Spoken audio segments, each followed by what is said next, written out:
যাদের ছাড়া আপনার চলে না, অস্থির লাগে, সময় কাটতে চায় না, একটু ভালোভাবে খেয়াল করলে দেখবেন তারা অনেকেই প্রয়োজন ছাড়া আপনাকে মনেও করে।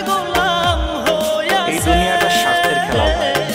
টাকা পয়সা না থাকিলে কোনো শালাই চিনে না, দুনিয়া টাকার গোলাম হইয়াছে। মোল্লা ভাইয়ে ভাইবা কয় দুনিয়া কের বাপের নয়, মোল্লা ভাইয়ে ভাইবা কয় দুনিয়া কের বাপের নয়। ফিটিং কইরা নে বুকের মেশিন গান